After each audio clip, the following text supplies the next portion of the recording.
This video is for the seniors who are going away to school in about 5 months. And this video specifically is about the way that our lives are going to change in the next 5 months or so.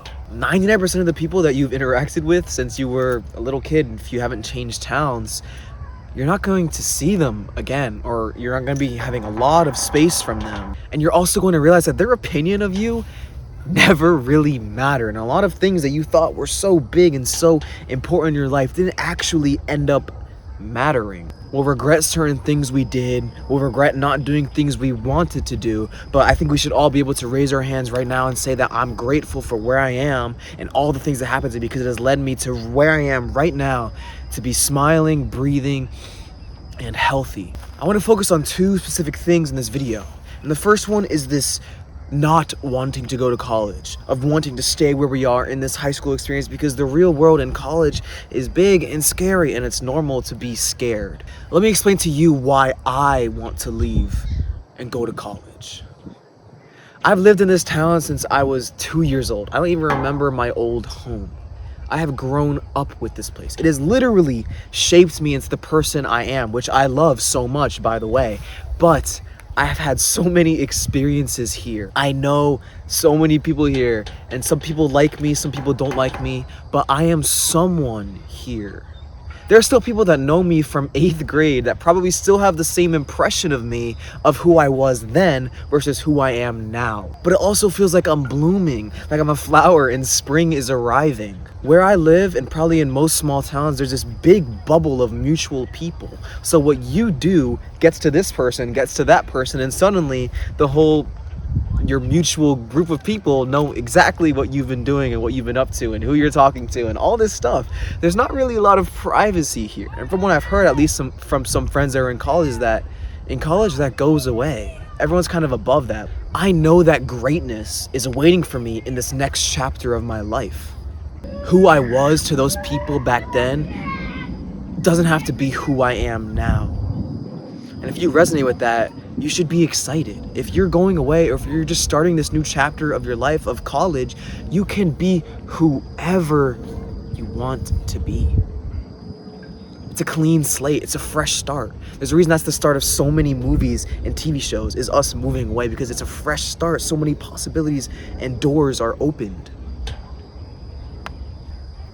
What's up, bro? Sorry, we don't want to. You're good, man. There's a cow.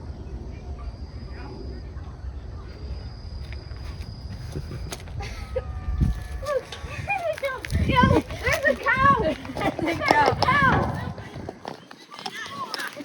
There's a cow.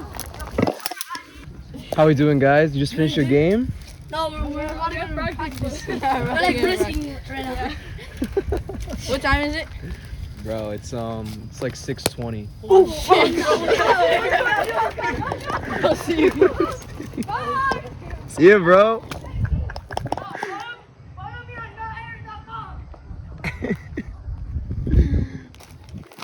Yo, man, it's the small things in life, man. Good kids.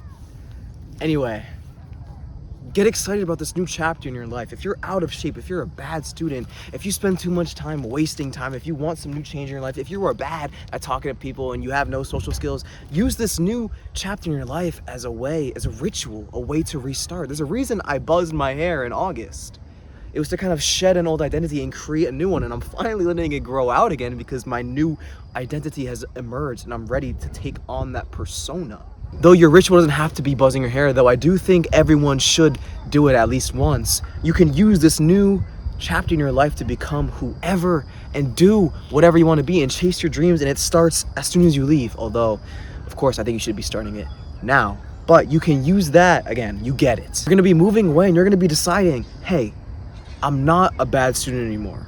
Hey, I'm going to be good with my social skills. Hey, I'm going to learn how to do YouTube. Hey, I'm gonna learn how to be a pilot. Whatever you want to be, you're going into this new chapter with a new identity. It's all about identity. Who you are reflects what you're gonna do in your life. If you believe that you're an athlete, you're gonna eat well. If you believe that you're a YouTuber, suddenly you can talk to a camera like it's no big deal. If you believe that you're good at talking to people and you believe you have confidence, you do. And it starts with the mindset that you have, your identity. Who are you right now will reflect in your day-to-day life and interactions. You can change that. You can be whoever you want to be in your mind, and that will also reflect in your day-to-day life. So decide who you want to be, and as you're leaving, become that new person. Again, I think everyone should start now, but it's easier to move away and start than to start in the middle of your life. Don't let this change in your life sneak up on you. Don't wake up one day and be like, wait, I'm in college? Just 5 months ago, I was in high school. How did I end up in this dorm? You need to be proactive with your life. Be one step ahead of life in a way. Although that might sound impossible, try to be as planned as you can be. However, although I am very excited to go away to college, this is in fact a double-edged sword. Because if you watch my videos, you probably already know where this is going. So beautiful out. I haven't been appreciative of what I have. Although when I go to college, it's not like I'm not gonna talk to old friends and my parents, but my parents also aren't gonna be a 30-second walk away from my room if I need someone to talk to, or some advice, or just anything. I have 2 dogs that I love to death. I would kill for those 2 dogs, and they're right there, a 30-second walk away. I can always go and walk them. I can always play with them, always spend time with them. I'm not gonna have that in college. And I have this painting of one of my dogs in the kitchen of my house, and I saw it last night when I was journaling. I saw this immense love for him. And of course I realized I need to squeeze every last day out of these next 5 months before my life changes in a way that has never changed before. I deal with change very well, or at least I have learned how to deal with change very well. So I am excited for this change, but also I don't want the change to necessarily come. And I realized that there's no excuse to give my mom attitude. Not when I'm leaving for college in 5 months. There's no excuse to not tell my dad about my life. Not when I'm leaving for college in 5 months. There is no excuse to not play with my dogs when I see that they want to play. Not when I'm leaving for college in 5 months. Maybe there was an excuse before, but none of those work now because I realize how important it is to squeeze every last precious moment out of the next 5 months. Time flies. We all know this, and I know this. It's like I can see the future. I'm not crazy, I swear. It's like I can see into the future, and I've already learned the lesson without even having to learn the lesson. What I mean by that is, I already know probably a month into college, I'm gonna feel homesick. I'm gonna miss my town, I'm gonna miss my parents, I'm gonna miss my house, I'm gonna miss everything about here. And I will really regret. That is probably the worst emotion a human can feel, is regret. I will probably regret it if I didn't appreciate my dogs, my house, my parents. So I must do it now because I refuse to feel regret, and you should refuse to feel regret, not when you have something to say about it, not when you can do something about it. You can be appreciative, and you can go to college knowing I was as appreciative as I could have been. There was nothing more for me to do, so I can rest easy tonight knowing I wasn't AFK for those last 5 months just wanting college to arrive, because it's easy to want the future to save you, but salvation is in the now. Don't we all know that? Salvation does not come with the future, it comes with the now. You can enjoy the future when it comes, but also enjoy the now when it comes, because right now is the only moment and day you'll ever have. Back to what I was saying, yes, I'm gonna feel homesick, but when you're watching a movie and this movie is coming to an end, you're not racing towards the end of the movie. Hell, the end of the movie is usually the best part. It's the resolution. It's what ties everything together. This chapter of my life of high school is not over yet, so why would I rush it? Again, there is no excuse to not appreciate what you have in your life right now, not when you are leaving in 5 months, because you will miss it, and if you didn't appreciate it, it will haunt you every night. If you're at least empathetic like I am. And speaking of empathy, look past yourself for a second. If you have pets, if you have siblings, if you have friends that are going to stay here and not go away to college, your parents, hell, so many people are going to miss you. And here you are racing towards the next chapter of your life, and that's okay. Yes, be excited. But these people don't want you to leave. You have to, but that doesn't mean you should rush the process. at least if you are appreciative and you are present in every moment before you leave, you'll be able to have no guilt in your body. Hey, I did everything I could. It's like if you're in a relationship with someone, a romantic relationship, and this relationship is failing. You could easily wake up one day and be like, all right, I'm done, I quit, I'm leaving, sorry. But you'll probably miss that person and you might regret your decision. But it's a very good lesson I learned from my friend Justin, by the way. Fight like hell for that relationship. Do everything you can to possibly fix it and mend it and tie it back together and work on it with all your heart, and your partner should too. And then if your relationship is still failing after a month, you can end it. And you can rest easy. It's all about resting easy. You can rest easy knowing I did my all. I did not just give up and leave. I gave all I possibly could have give to fix that relationship. But when the time is up, the time is up. That's the same way it should be right here, right now. You did all you could to appreciate where you were, and you gave so much love to those around you who you were going to leave, that you'll be able to sleep. This new chapter of your life, let's do it. I don't miss my old chapter because I was appreciative of it. I was present. I was talking to my best friend since 8th grade about this situation. And we're talking about college because we might dorm together. Hope so. But again, this was all about not rushing where we are in our lives, because right now in high school, our big concerns are wearing our IDs in school and getting yelled at for not wearing our IDs in school. We got into our colleges, our workload is a little less. Our main concern right now, again, is just getting to class on time and showing up and having fun. But of course, that is probably not going to stay that way, because college becomes this real thing, because where you cannot slack off. You're paying thousands to be here. You cannot afford to slack off, and you have real responsibilities. You have rent, you have to get your own groceries, you have to cook now, you have to explore this new world, this new foreign environment in a way that works for you. That's not an easy thing to do. So again, appreciate where you are, because your responsibilities might be quite small right now. And me and him would have looked back and been like, I miss even middle school when everything was child's play. You cannot live with regret. So what is this remedy? Like everything in life, I see two remedies. The first one being presence. Who would have seen that coming? We are going to get presence through a meditation practice. You know how I said there is no excuse to be rude to your mom if you're leaving for school in 5 months? I also see it as there is zero excuse to not meditate once a day for 5 minutes.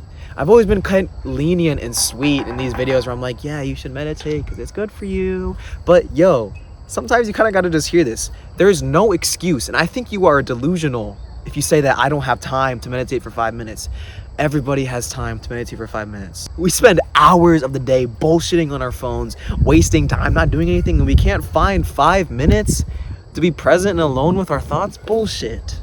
Don't give me that. Meditating changes people's lives. I think you're fucked if you don't meditate, because that is not just an issue of thinking you're too busy to do it, which is already not true, but it's also that you think that you are greater than this thing that has been used for thousands of years to change people's lives.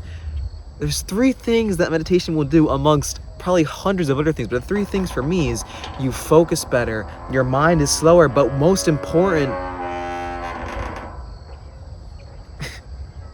but more importantly, your soul.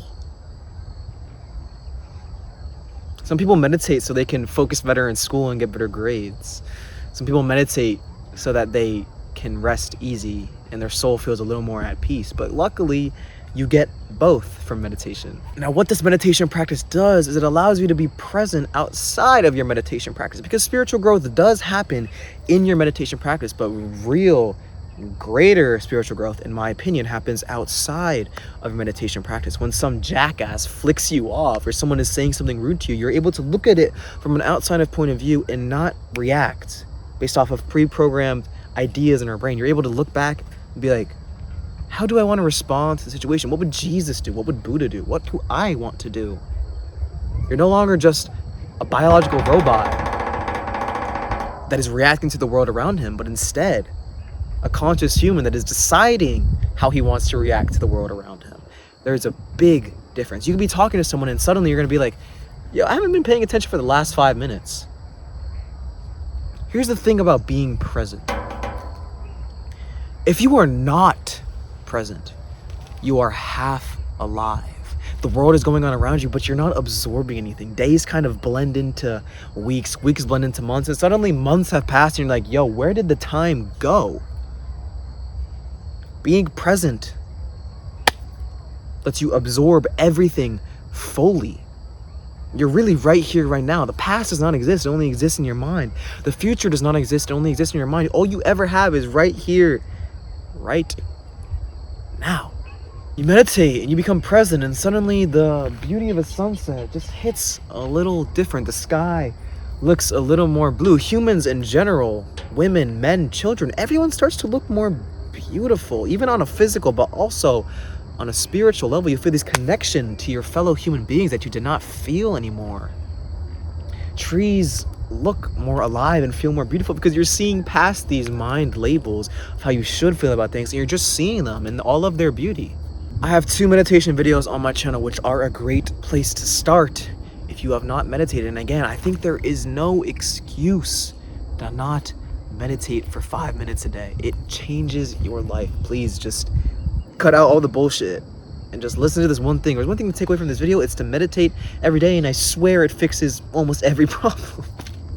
Those 5 minutes of your meditation practice are your most important 5 minutes of the day. You might say that it's talking to your parents or talking to your partner, but how can you even be there talking to your parents if you're living in your head, which you can only get out of if you learn how to be present in the moment by meditating? There are bugs around me, so if I'm moving around more than usual, that is why. I'm not just I am pretty weird, actually. Again, why be half alive? Suck every moment. Again, why be half alive? Suck the life and the juice out of every moment in your life, because again, there is no past or future. There is only right here, right now, and be here or else you are half alive. And why live your one life on this beautiful earth being half alive, half here, half asleep, whatever you want to call it? That is not the way you are supposed to live, and it starts with getting out of your head. Those 5 minutes of your meditation practice, more of course if you want, or less if you have to start somewhere, are the most important minutes of your day. Repeat this after me. When I am present, I can feel my soul. When I can feel my soul, I am alive. When I cannot be present, I cannot feel my soul, and therefore I am half alive. Do not, jeez, holy shit, refuse to be half alive. Take your life by the balls and say, I will not be half alive. Make this world and your life yours. I need to get out of here. These came out of nowhere. Be so appreciative, it feels like your heart is going to explode. That's the point you want to be at.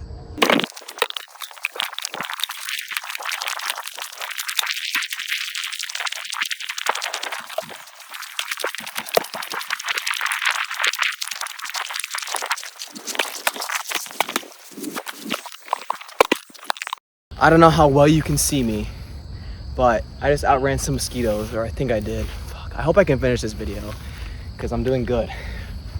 But presence and gratitude follow closely together. When you have presence, you're more likely to feel gratitude. When you're more grateful, you're more likely to feel more present. And there's a simple way to be more grateful in our life. Give me a second. It's a simple gratitude practice, like getting a journal and just writing, I am thankful for my bed because my bed is cold and it's soft and it's kind of my space and it's where I rest and it's where I recharge. And I spent thousands of hours in my bed. I love my bed. You can take anything in your life that you have probably never felt grateful before. Like, when's the last time you felt grateful for your bed? You can choose to feel grateful about it, and suddenly you feel so much better. And then you can extend that to people in your lives, where you can probably write pages on pages on pages on pages of all the things your dad or your mom has done for you that you're grateful for. And then again, you can rest easy knowing I was as grateful, present, and appreciative as possible as I could have been with my parents before I left for college. So what is this video about? 2 things. Going away to college and being excited for it, because this new chapter in life where you can be whoever the hell you want to be. So this new chapter of your life is coming, and you cannot prevent it. Well, you can, but for the most part, you can't prevent it. You can't swim against the stream. You need to go with the flow of life. As woo-woo and cliche as that sounds, go with the flow of life. Now, if we are in this metaphorical river of life, we're going to be swimming with the stream. But here's the thing about this river of life. It's an endless river. The amount of mosquitoes here is unreal. Okay, I'm gonna continue this video. There's this river of life that we are walking, that's why I said that we're swimming in is not a race. There's no reward for getting to the end of the river first. There's only appreciating the actual river itself. When you're swimming in this river, you can question why you're swimming in this river in the first place. But isn't it so much easier to just float, go with the flow of life, and say, hey, the sun looks so beautiful as I wade this water. I love the way the sun shines through the trees. Look at that deer, look at those fish. And let's say you are swimming in this metaphorical river, and you see a deer looking at you, and you go up to the deer and you ask the deer, wait, why am I swimming in this river again? What's the point of all of this? I don't even know what day it is or what time it is. I've just been swimming in this river trying to get to the end. And the deer would look at you and it would probably blink. And it'd be thinking that you're really silly and stupid for trying to talk to an animal that can't talk. But if this were a fable, what the deer would say to you is, why, of course, the day is today and the time is now. What else could there possibly be? And you'll be like, you'll go and you'll keep swimming with the flow of the river. I'm actually really upset because this video is going so good, and then I've never seen this many mosquitoes in my life. Anyway, I do therapy. Check that in the description. Make this world your bitch. Love you. Mwah. Have a beautiful rest of your day.